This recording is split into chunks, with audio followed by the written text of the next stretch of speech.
Pernah kebayang nggak sih? Ada loh hotel kasino super mewah di Las Vegas, namanya Wynn Resorts. Itu mereka keluarin duit sampai berapa ya? $750.000 cuma buat satu foto. Wow, gede banget ya. Foto apaan tuh? Nah, itu dia. Bukan foto pemandangan atau gimana, tapi foto yang sengaja dibikin buat nimbulin emosi tertentu soal klub malam mereka.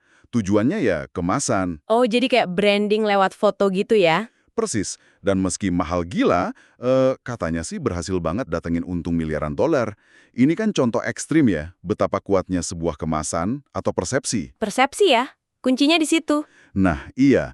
Dan hari ini nih, kita nggak bakal bahas foto mahal, tapi sebuah kemasan lain. Seringnya gratis, tapi dampaknya bisa luar biasa juga buat citra profesional Anda. Apa itu? Bio profesional Anda.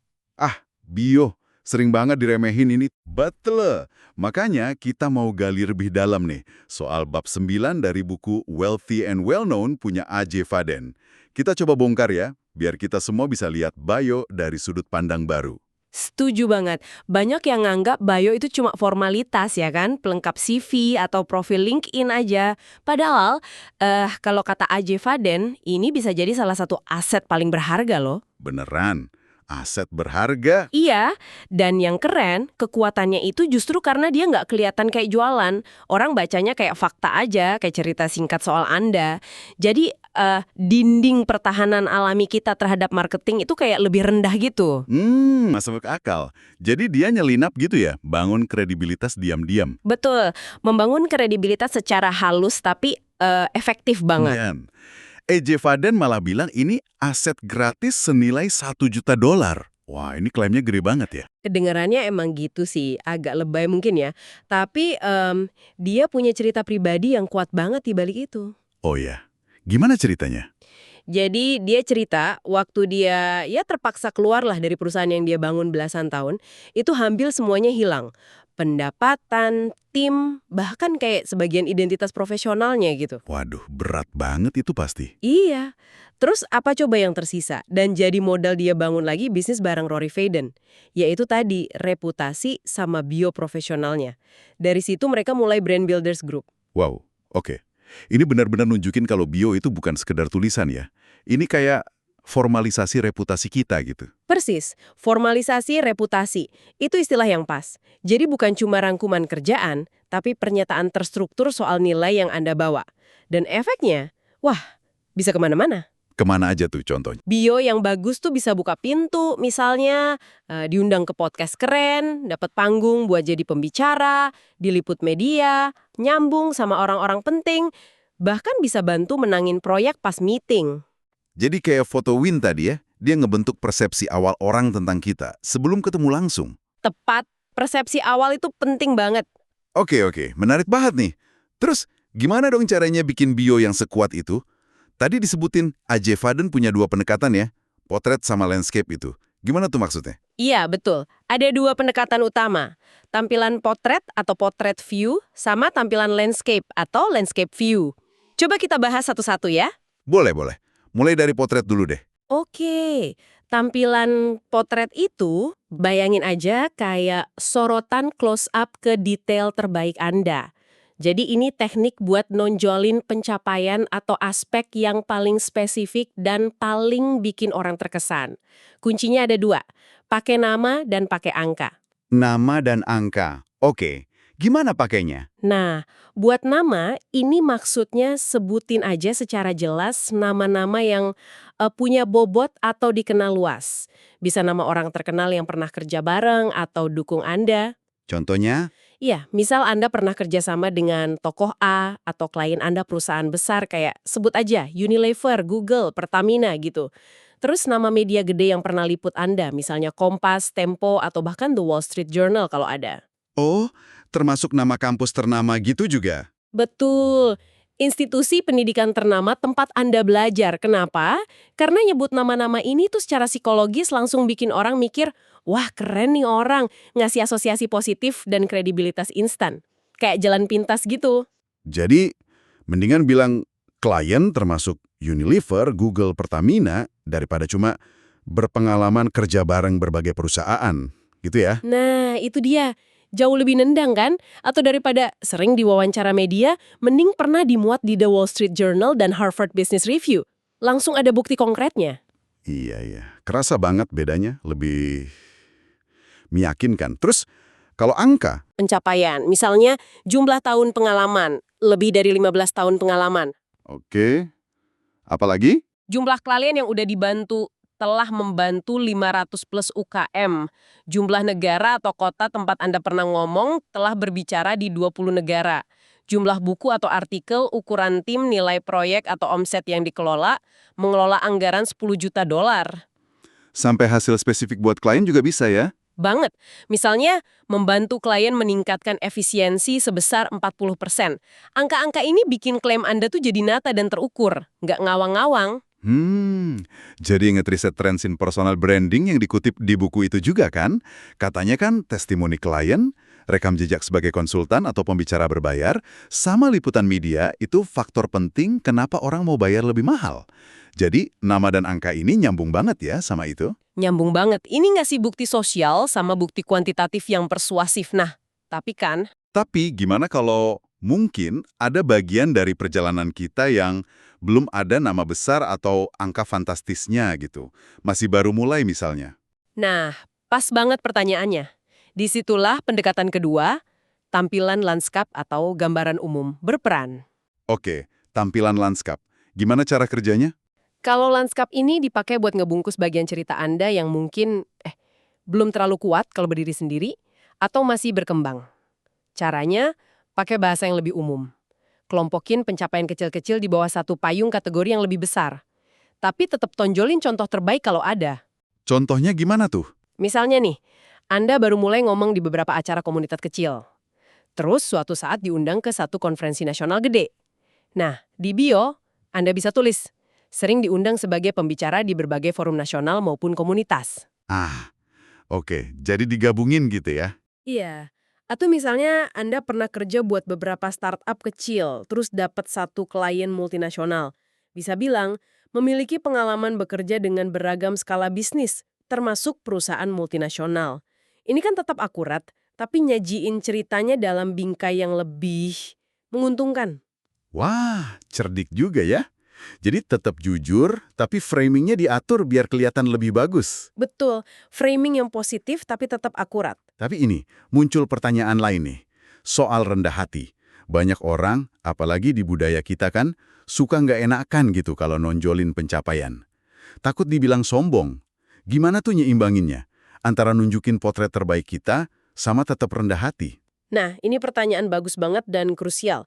A.J. Faden ngasih pembedaan yang menurut saya menarik banget.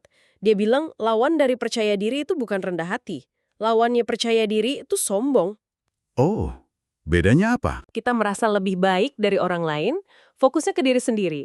Kalau percaya diri, itu kesadaran kita punya kemampuan buat ngasih nilai atau bantu orang lain. Nah, rendah hati itu soal untuk siapa kita melakukan itu. Fokusnya ke pelayanan, ke orang lain, serving others. Jadi bisa percaya diri sekaligus rendah hati gitu ya? Sangat bisa. Percaya diri soal kemampuan Anda, rendah hati soal niat Anda. Percaya diri itu penting biar Anda nggak nyembunyiin talenta atau pengalaman yang bisa berguna buat orang. Rendah hati itu memastikan motivasi Anda ya buat melayani, bukan buat pamer atau meninggikan diri. Oke, oke. Jadi jangan sampai salah kaprah soal rendah hati malah bikin kita nggak mau nunjukin value kita ya? Justru itu, dengan nunjukin value Anda lewat bio, Anda buka peluang buat bisa melayani lebih banyak orang lagi. Sip, sip. Pemahaman ini penting banget. Jadi, PD di bio itu bukan pamer, tapi ngasih tahu kapasitas kita buat bantu. Nah, kalau kita udah paham pentingnya, strateginya juga udah, terus langkah praktisnya gimana nih buat mulai bikin atau benerin bio kita? Langkah pertama, kata AJ, ya brainstorming dulu. Curah gagasan. Kumpulin semua bahan baku kredibilitas Anda. Jangan disensor dulu. Bahan baku kredibilitas? Maksudnya? Ya, semua hal yang bisa nunjukin Anda kredibel. Di buku itu ada sekitar 15 pertanyaan pemicu malah. Pikirin aja, berapa tahun di industri ini? Hasil spesifik apa yang pernah Anda capai buat klien? Ada penghargaan atau sertifikasi? Nama klien penting? Pernah diliput media apa aja? Proyek gede apa yang pernah dipegang? Ukuran tim? Kontribusi unik? Tulis aja semua. Kayak ngumpulin semua potongan puzzle gitu ya? Oke, udah ditulis semua. Terus? Nah, setelah daftarnya panjang, baru deh dipilih. Pilih sekitar 10 poin yang paling relevan dan paling kuat buat personal brand yang mau Anda bangun sekarang. Nggak usah semua dimasukin, fokus ke yang paling mendukung tujuan Anda. Dipilih 10 yang paling oke, terus diapain 10 poin itu? Untuk tiap poin yang terpilih itu baru Anda tentukan.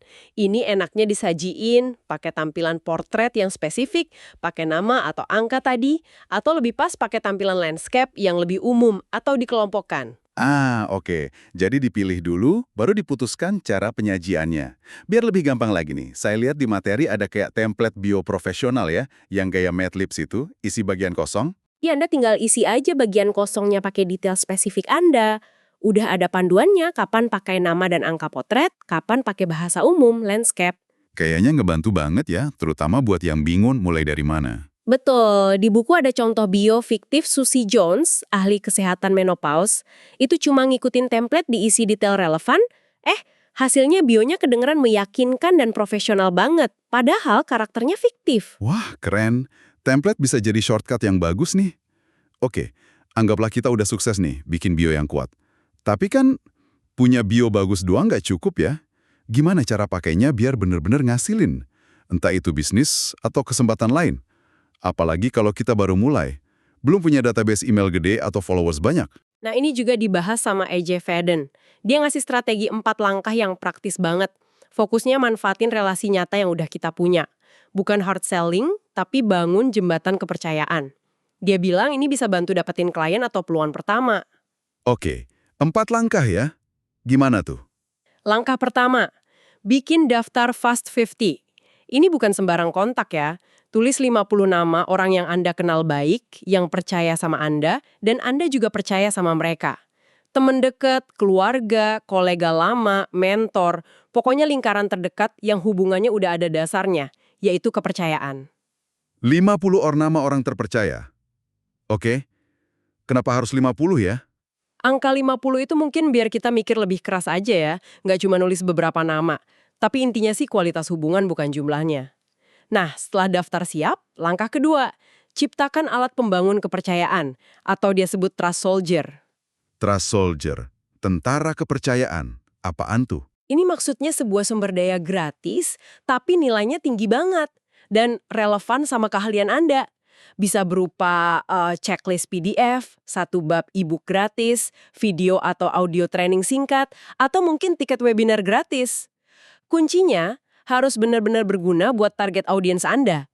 Dan idealnya ada call to action halus di dalamnya. Oh, jadi kayak umpan bernilai gitu ya, bukan langsung nawarin jasa. Oke, masuk akal. Terus langkah ketiga? Langkah ketiga, minta bantuan, bukan menjual. Nah, ini penting. Hubungi orang-orang di daftar Fast 50 Anda tadi. Bisa telepon, chat pribadi, atau ketemu. Ceritain dengan semangat soal passion Anda, apa yang lagi Anda bangun. Terus, tawarkan Trust Soldier tadi ke mereka, sebagai info aja. Baru deh, ajukan pertanyaan kunci. Kira-kira kamu kenal nggak ya 5 orang gitu yang mungkin bahkan dapat manfaat dari sebutin sumber daya gratis Anda? Kalau iya, mau nggak bantu bagiin ke mereka? Oh, jadi mintanya bantuan buat membagikan, bukan minta tolong jualin atau minta mereka beli ya? Persis, ini bedanya. Pendekatan ini jauh lebih nyaman kan? Buat kita enak, buat teman kita juga nggak ngerasa terbebani harus jualan, nggak ada tekanan transaksi. Bener juga.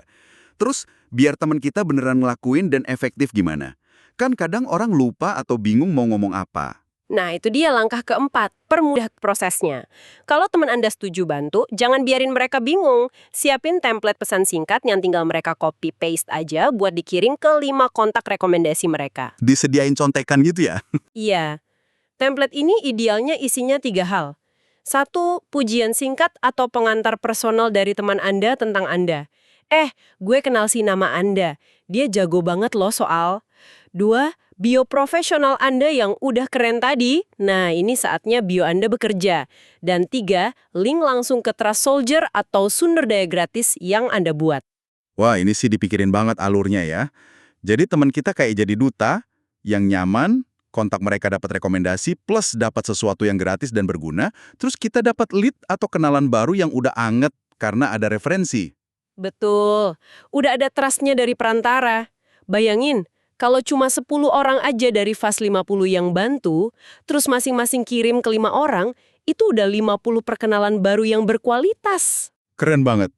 Strategi ini kayaknya bisa diadaptasi juga ya. Nggak cuma buat cari klien, tapi mungkin buat cari peluang ngomong atau diliput media gitu. Sangat bisa. Tinggal disesuaiin aja trust soldier-nya apa sama pesan di template-nya gimana. Misal cari panggung, trust soldier-nya bisa video singkat Anda lagi ngomong. Pesannya minta dikenalin ke panitia acara. Fleksibel kok. Oke. Selain strategi referral Fast 50 ini, ada lagi nggak alat bantu lain yang penting? Ada satu lagi yang penting buat komunikasi sehari-hari. Punya formula elevator pitch yang jelas dan ringkas. Biar kalau ditanya, kerja apa? Atau bisnisnya apa? Jawabnya cepat dan ngena.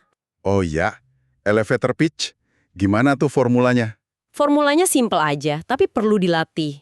Saya membantu, sebutin siapa target audiens spesifik Anda, untuk sebutkan hasil nyata yang mereka inginkan, dengan sebutkan bagaimana metode atau pendekatan unik Anda. Oke, coba kasih contoh dong. Misalnya, saya membantu siapa? Para pemimpin tim penjualan B2B hasil untuk melampaui target kuartalan mereka. Bagaimana? Melalui sistem pelatihan negosiasi berbasis data. Singkat, jelas, langsung ke intinya. Pitch kayak gini bikin orang cepat paham nilai Anda dan gampang juga buat nge-refer Anda ke orang lain. Wah, lengkap banget ya pembahasan kita soal bio ini.